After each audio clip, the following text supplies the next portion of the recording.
Friends, आज का हमारा टॉपिक है data types in C language.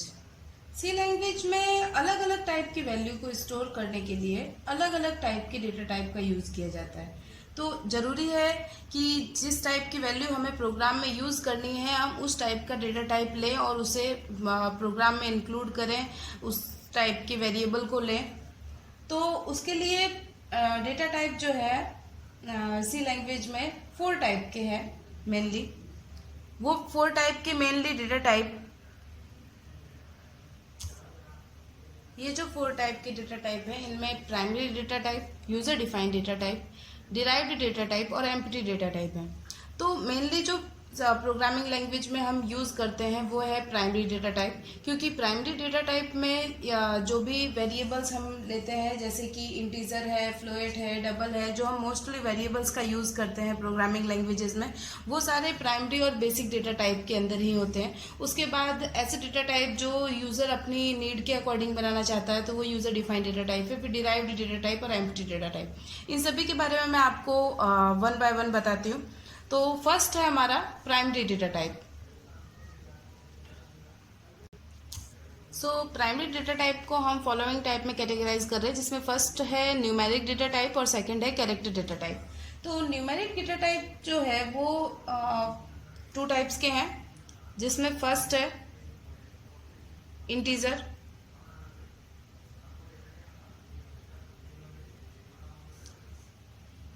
और सेकंड है रियल। इंटीजर डेटा टाइप को फिर 3 पार्ट्स में कैटेगराइज किया है, जिसमें फर्स्ट है शॉर्ट इंट, सेकंड है इंट एंड थर्ड है लॉन्ग इंट।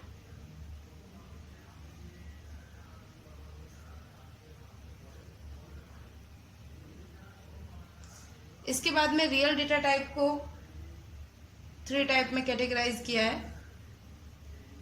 फर्स्ट है फ्लोट, सेकंड है double and third one is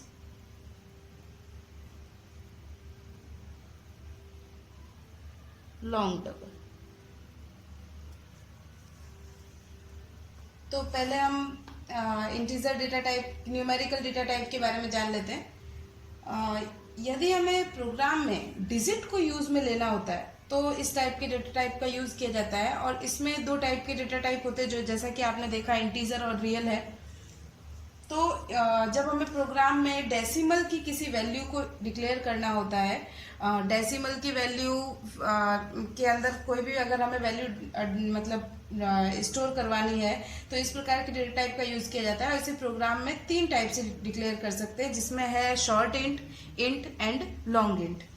तो शॉर्ट इंट, लॉन्ग इंट और इंट का क्या डिफरेंस है वो मैं आपको बताऊंगी।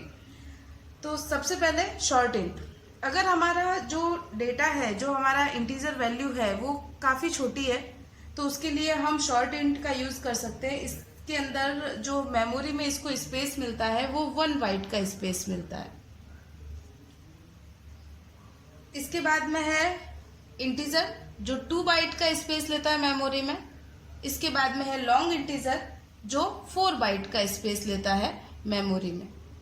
इसके अंदर अब अगर हम कहेंगे डिजिट्स का, तो बिना दशमलव वाली संख्या जिसमें कोई पॉइंट ना हो उसके लिए हम इंटीजर वैल्यू का यूज करते हैं। ऐसे जैसे कि हमारे पास में एक नंबर है 68, अगर हमें इसे स्टोर करना है तो हमें इंटीजर का यूज करना होगा। लेकिन अगर हमारे पास में 68.5 है तो हम उसके लिए रियल जो डेटा टाइप है उसका यूज करेंगे। रियल के अंदर मेन ये 3 टाइप्स हैं, जिसमें फ्लोट है, डबल है और लॉन्ग डबल है। जिसमें फ्लोट की साइज है 4 बाइट, डबल की साइज है 8 बाइट एंड लॉन्ग डबल की साइज है 10 बाइट। इसके बाद में मैं आपको एक टेबल प्रोवाइड करवा दूंगी जिसके अंदर इन सभी की रेंज भी आपको क्लियरली मिल जाएगी कि इन सब की मेमोरी में किस रेंज से किस रेंज तक की इसके अंदर वैल्यू को ये एक्सेप्ट करता है। यहाँ पर जो एक मेन डिफरेंस है फ्लोएट और डबल के बीच, उसे समझना जरूरी है। जो फ्लोएट और डबल डेटा टाइप है, इन दोनों के बीच में क्या डिफरेंस है? तो इन दोनों के बीच में डिफरेंस है कि ये भी पॉइंट वाली जो डिजिट्स होती है उसे अलाउ करता है, जिसमें पॉइंट हो, जैसे कि 68.5 मैंने बोला, तो ये फ्लोएट डिजिट्स होती है। लेकिन फिर इसमें और इसमें क्या डिफरेंस है? फ्लोएट डिजिट 4 बाइट की स्पेस लेती है और डबल 8 बाइट की स्पेस लेती है। मेन डिफरेंस इसके अंदर ये है कि फ्लोएट पॉइंट के बाद 6 डिजिट्स, पॉइंट्स के बाद 6 डिजिट्स हो सकती है इसमें। जैसे ये इस तरह से मैंने आपको बताया, पॉइंट के बाद इसमें 6 डिजिट्स हम ले सकते हैं। लेकिन डबल के अंदर पॉइंट के बाद टोटल 14 डिजिट्स को हम यूज में ले सकते हैं। इसमें ओनली 6 डिजिट्स होंगे, उसके बाद में कोई अदर डिजिट नहीं हो सकता है। जब हम अगर इसे हम प्रिंट करेंगे 68.5 को जब हम प्रिंट करेंगे तो ये कुछ इस तरह से शो होगा। अगर ये डबल के अंदर है, अगर ये फ्लोएट के अंदर है, लेकिन अगर यही हम डबल डेटा टाइप में लेते तो इसके बाद में, इस 5 के बाद में 13 जीरो और लग जाते, क्योंकि डबल डेटा टाइप पॉइंट के बाद में 14 डिजिट्स को सपोर्ट करता है। सो गाइज, अब हम बात करेंगे कैरेक्टर डेटा टाइप की। कैरेक्टर डेटा टाइप यानी कोई कैरेक्टर, जब हम प्रोग्राम में अल्फाबेट या कोई स्पेशल कैरेक्टर का यूज करना चाहते हैं तो हम उस जो डेटा है हमारे पास में, जो भी अल्फाबेट है या कोई स्पेशल सिंबल है, इस तरह का कोई भी डेटा है, उसे स्टोर करने के लिए किस तरह का वेरिएबल ले, तो वही वेरिएबल हमारा कैरेक्टर डेटा टाइप है। इसके लिए मेमोरी में हर एक कैरेक्टर के लिए 1 बाइट का स्पेस मिलता है। It means 1 byte equal to 1 character. इसको अगर हम इसी कैरेक्टर डेटा टाइप के अंदर इसे 2 टाइप में यूज कर सकते हैं। एक होता है सिर्फ एक सिंगल कैरेक्टर को स्टोर करवाना और एक होता है स्ट्रिंग को स्टोर करवाना। अगर हम स्ट्रिंग को स्टोर करवाना चाहते हैं किसी क्या कहते हैं, इसी कैरेक्टर डेटा टाइप के थ्रू ही हम इस स्ट्रिंग को स्टोर करवाते हैं, तो स्ट्रिंग के लिए हम कैरेक्टर टाइप का एरे बनाते हैं। तो एरे के बारे में हम बाद में पढ़ेंगे, तो उस हिसाब से हम यहाँ पर आपको मैं बता सकती हूँ कि जब हमें एक सिंगल कैरेक्टर को स्टोर करना है, पहले हम इसी के बारे में जान लेते हैं। अगर हमें सिंगल कैरेक्टर को स्टोर करना है, फॉर एग्जाम्पल हमारे पास में एक कैरेक्टर है डॉलर और इसे हमें मेमोरी में स्टोर करवाना है, तो कैरेक्टर मैंने यहाँ पे कोई भी वेरिएबल का नाम लिया है, उसके बाद में इक्वल का साइन लगाया और यहाँ पर मैंने डॉलर को इस तरह से इसमें स्टोर कर दिया। तो ये कैरेक्टर डेटा टाइप है। इस वेरिएबल का नाम है जो इस कैरेक्टर डेटा टाइप के अकॉर्डिंग है, और इट मीन्स कि एक वेरिएबल है जो कि कैरेक्टर डेटा टाइप है और इसकी साइज है 1 बाइट और जिसके अंदर डॉलर नाम का एक सिंबल स्टोर्ड है। तो इसी तरह से अब हम बात करेंगे कंट्रोल स्ट्रिंग्स के बारे में। कंट्रोल स्ट्रिंग से पहले हम यूजर डिफाइंड डेटा टाइप और अदर टाइप के जो डेटा टाइप है इसके बारे में डिस्कस कर लेते हैं। तो ये प्राइमरी डेटा टाइप मेनली यही थे कि इसके अंदर इंटीजर, फ्लोएट, फिर डबल और कैरेक्टर, ये 4 मेन टाइप के डेटा टाइप होते हैं। इन चारों का मैं नाम यहाँ पर लिख देती हूँ। इंटीजर, फ्लोएट, डबल और कैरेक्टर, ये 4 टाइप के डेटा टाइप ही मेनली बेसिक डेटा टाइप के अंदर आते हैं और इसका यूज मेनली होता है सी लैंग्वेज के अंदर। इसके बाद के अदर 3 जो डेटा टाइप है उनको मैं डिस्क्राइब करती हूँ। सी लैंग्वेज के अंदर बहुत सारे बेसिक डेटा टाइप जिसके बारे में अभी हमने पढ़ा, उसके बाद में अगर कोई प्रोग्रामर अपनी नीड के अकॉर्डिंग डेटा टाइप को बनाना चाहता है तो वो बना सकता है।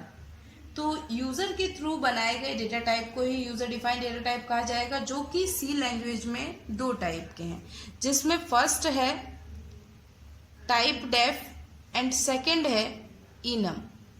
It means enumeration. First type जो हमारा है टाइप डेफ, इसमें टाइप डेफ एक कीवर्ड है और इसके थ्रू हम एक user defined data type create करेंगे। फॉर एग्जाम्पल आप देखेंगे कि ये मैंने यहाँ पर टाइप डेफ नाम के कीवर्ड का यूज करके यूनिट नाम का एक डेटा टाइप बनाया।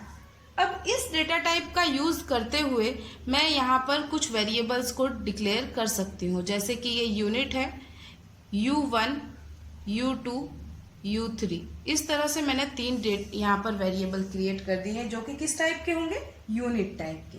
इसी तरह से सेकंड जो हमारा है इनमरेशन के बारे में देखना कि इसका भी यहाँ पर मैं एक और एग्जांपल ले लेती हूँ। इसके लिए इनम मैंने यहाँ पर लिखा डे। अब ये डे एक यूजर डिफाइंड डेटा टाइप बन गया है और इसके अंदर मैंने कुछ वेरिएबल ले लिए, जैसे कि मंडे, ट्यूसडे, थर्सडे। मैंने कोई भी यहाँ पे 3 डे ले लिए हैं और उसके बाद में यहाँ पर मैंने सेमीकोलन लगा दिया है कर्ली ब्रेसेस लगाने के बाद। तो ये एक डे डेटा टाइप बन गया है और इसके ये 3 वेरिएबल है, इसमें 1, 2, 3 इन तीनों को प्रोवाइड कर दिया जाएगा। तो सी लैंग्वेज के through user defined data type में इनम को प्रोवाइड किया जाता है और इनम के थ्रू हम एक साथ कई वैल्यूज को इनपुट कर सकते हैं, जैसे मंडे, ट्यूसडे और थर्सडे, इनमें कोई भी वैल्यू को इनपुट करवाना है हमें, तो इस तरह से ये इसके वेरिएबल बन गए हैं और इसमें एक साथ ये सारे वैल्यूज को हम इनपुट करवा सकते हैं। नेक्स्ट डेटा टाइप है हमारा डिराइव्ड डेटा टाइप। सी लैंग्वेज में बहुत सारे डिफरेंट वर्क्स को कंप्लीट करने के लिए डिराइव्ड डेटा टाइप प्रोवाइड किए गए हैं। इसमें एरे, फंक्शंस, स्ट्रक्चर और पॉइंटर को इंक्लूड किया गया है। तो फर्स्ट हमने यहाँ पे बात की एरे की। एरे के बारे में आपको मैं डिटेल में बाद में इंफॉर्मेशन दूंगी, लेकिन इससे पहले थोड़ा इसको समझ लेते हैं। एक छोटा सा एग्जांपल कि हम वेरिएबल लेते हैं, वेरिएबल के अंदर हम एक वैल्यू को स्टोर कर सकते हैं। एक छोटा सा एग्जांपल कि हमारे एक क्लास के अंदर 20 स्टूडेंट्स हैं, तो हम उन 20 स्टूडेंट्स के अगर रोल नंबर को स्टोर करना चाहते हैं तो हमें उसके लिए 20 वेरिएबल्स की नीड होगी। उन 20 वेरिएबल्स के अलावा अगर उस क्लास में 50 स्टूडेंट्स हो जाते हैं तो हमें 50 वेरिएबल की नीड होगी। तो इसी तरह जैसे जैसे स्टूडेंट बढ़ रहे हैं हमें वेरिएबल की नीड हो रही है और जिससे हमारा जो प्रोग्राम है वो प्रोग्राम की कॉम्प्लेक्सिटी बढ़ गई है। तो ऐसी कंडीशन में हम एरे का यूज करते हैं जिसमें वेरिएबल का नेम सेम रहता है और उसके जो एलिमेंट्स हैं उसमें हम एलिमेंट्स हम जितना चाहें उतना स्टोर करवा सकते हैं। फॉर एग्जाम्पल, जब प्रोग्राम में एक ही टाइप के एक से ज्यादा वेरिएबल का यूज करना होता है तो हम उस वेरिएबल को एज ए एरे डिक्लेयर कर सकते हैं। अब यहाँ पर मैं एक छोटा सा एरे डिक्लेयर करके मैं आपको बताऊंगी। इंट x और यहाँ पर मैंने लिख दिया 10। इट मीन्स ये x जो वेरिएबल है इसकी साइज 10 है। इसके अंदर टोटल 10 एलिमेंट्स जो कि 0 to 9 के इंडेक्स पर चलेगा उसे स्टोर किया जा सकता है। यहाँ पर इसका एक छोटा सा मैं एग्जांपल देके आपको बताना चाहूंगी।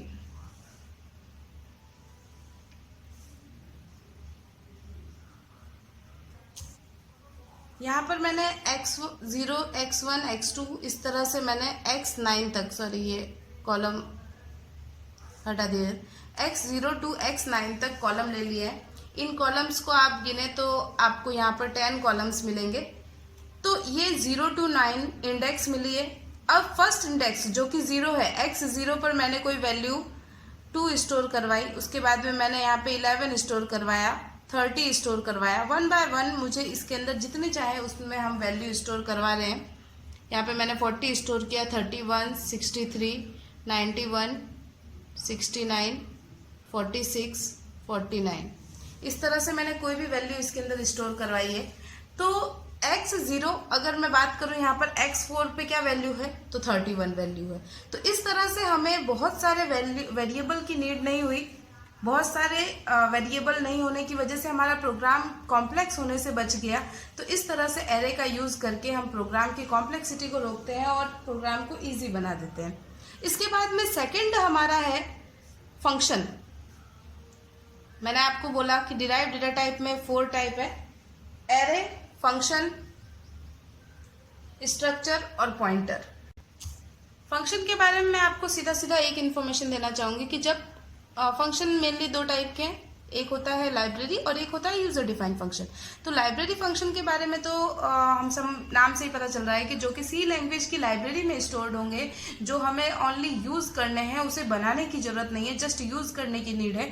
तो ऐसे फंक्शन तो होते हैं हमारे लाइब्रेरी फंक्शन। बट बात होगी यूजर डिफाइंड फंक्शन की, तो वो हम कब यूज कर रहे हैं। तो ऐसे स्टेटमेंट जिनका हमें प्रोग्राम में बार बार या रिपीट करना है, लेकिन अलग अलग प्लेसेस पे। अगर हमें किसी ग्रुप ऑफ स्टेटमेंट को बार बार अलग अलग प्लेसेस पे एक ही प्रोग्राम में यूज करना होता है, तो हम उसे एज अ फंक्शन डिक्लेयर कर देते हैं, और जहां भी जितनी बार भी प्रोग्राम में हमें उसकी नीड है, हम उसको कॉल कर देते हैं। एक छोटा सा मैं यहाँ पर एग्जांपल बताऊंगी आपको। एक मेन फंक्शन में जिसमें हमारा पूरा प्रोग्राम होता है, इसके बाद में ये मेन फंक्शन मैंने बंद कर दिया। एक फन फंक्शन है जिसका यूज मुझे प्रोग्राम में कई बार करना है, उसमें कुछ स्टेटमेंट है जिसे मुझे प्रोग्राम में कई बार यूज करना है। तो ये फन फंक्शन मैंने मेन फंक्शन से अलग लिख दिया है। अब इस फंक्शन को ओनली मैं यहाँ पर कॉल करूंगी, और कॉल करते ही ये यहाँ से जंप करके यहाँ पर आ जाएगा। तो इस फंक्शन को मुझे जितनी बार मेन फंक्शन में कॉल करवाना है, मैं उतनी बार केवल यहाँ पर इसके नाम के साथ इसे कॉल करूंगी, और ये यहाँ पर जंप करके चला जाएगा। तो फंक्शन का कुछ इस तरह से यूज किया जाता है। नेक्स्ट टॉपिक है हमारे पास में थर्ड, स्ट्रक्चर।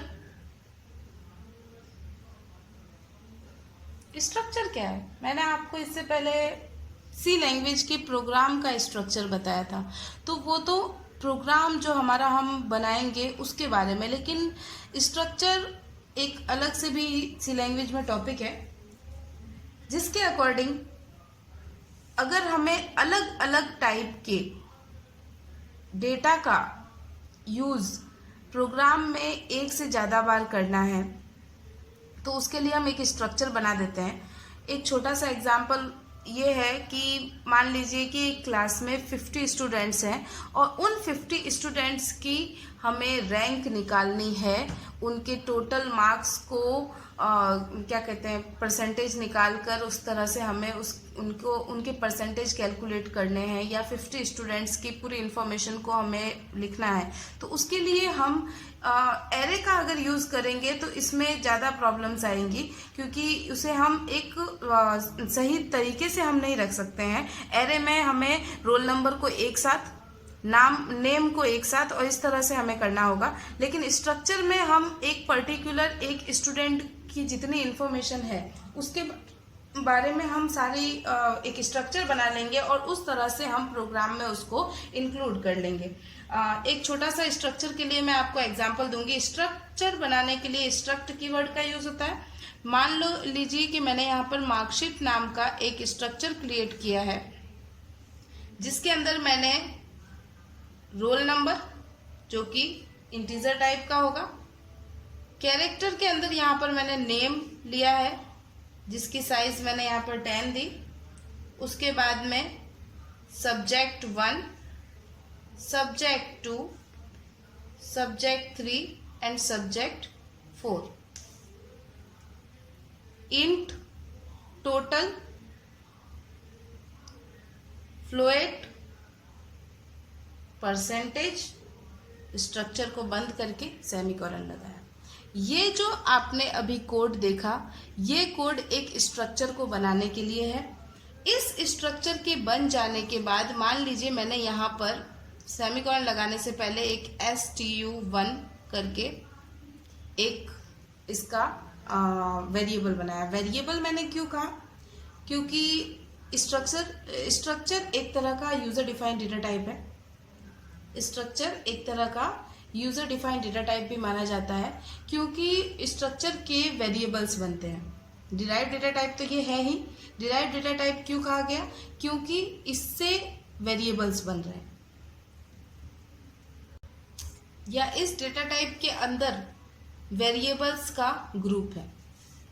लेकिन स्ट्रक्चर एक तरह का यूजर डिफाइंड डेटा टाइप भी है जिसके वेरिएबल बनते हैं और जो कि इसके मेंबर्स का यूज करते हैं। यानी कि ये student 1, roll number, name, subject 1, 2, 3, 4, total और परसेंटेज, इन सभी वेरिएबल्स का यूज कर सकता है। अगर मैं यहीं पर स्टूडेंट 1 करके 10 स्टूडेंट का एक एरे बना दूं तो ये 10 स्टूडेंट के roll number, name, subjects, total और परसेंटेज को कैलकुलेट करके शो करेगा। इसके बाद में डिराइव्ड डेटा टाइप में फोर्थ है पॉइंटर। पॉइंटर क्या है ये समझते हैं। पॉइंटर एक स्पेशल टाइप का वेरिएबल होता है जो किसी अदर वेरिएबल के एड्रेस को होल्ड करता है। पॉइंटर के लिए इसे डिक्लेयर करने के लिए एस्ट्रिक साइन का यूज होगा और इसके अंदर जब हम किसी एड्रेस को स्टोर करेंगे तो उसके लिए एम्परसेंड साइन का यूज किया जाता है। तो मैं इसका एक एग्जांपल लेके ही आपको बता देती हूँ। इंट, मैंने यहाँ पर p नाम का एक पॉइंटर डिक्लेयर किया। इसके बाद में मैंने यहाँ पर x नाम का एक वेरिएबल डिक्लेयर किया जिसकी वैल्यू मैंने 5 स्टोर की। इसके बाद में मैंने इस p के अंदर एंड एम्परसेंड साइन के साथ में x को स्टोर किया। तो इस p के अंदर क्या x की वैल्यू स्टोर होगी? नहीं। इस p के अंदर x जो वेरिएबल है, मेमोरी के अंदर जो उसका एड्रेस है उसे स्टोर किया जाएगा। फॉर अ एग्जाम्पल, मान लीजिए मेमोरी में x नाम का वेरिएबल बना जिसके अंदर 5 वैल्यू स्टोर है, लेकिन उसका मेमोरी में एड्रेस 1102 है, तो p के अंदर 1102 स्टोर किया जाएगा। p जो हमारा पॉइंटर वेरिएबल है वो 1102 को स्टोर करेगा, ना कि 5 को। इसके बाद में लास्ट हमारा डेटा टाइप है empty data type.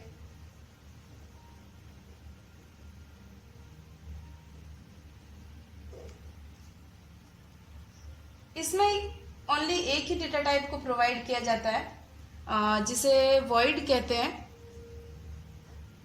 Void data type इस डेटा टाइप का प्रोग्राम में जहां पर भी यूज किया जाएगा उसका मतलब है कि मेनली इसे फंक्शंस के लिए यूज किया जाता है। फंक्शंस में जहां पर रिटर्न टाइप के लिए यूज किया जाता है और जहां भी फंक्शंस में डेटा टाइप की प्लेस पर वॉइड लगा हुआ है, इट मीन्स कि ये फंक्शन कोई आर्ग्यूमेंट नहीं लेगा या ये फंक्शन कोई भी वैल्यू रिटर्न नहीं करेगा। तो इसका मोस्टली इसी टाइप में यूज किया जाता है, फंक्शंस में इसका यूज किया जाता है। Thanks for watching my video. अगर आपको इसी तरह से और भी वीडियो इसके आगे की इंफॉर्मेशन चाहिए तो आप इस चैनल को सब्सक्राइब करें, लाइक करें, शेयर करें और नेक्स्ट नोटिफिकेशन के लिए बेल आइकन को प्रेस करें। Thank you.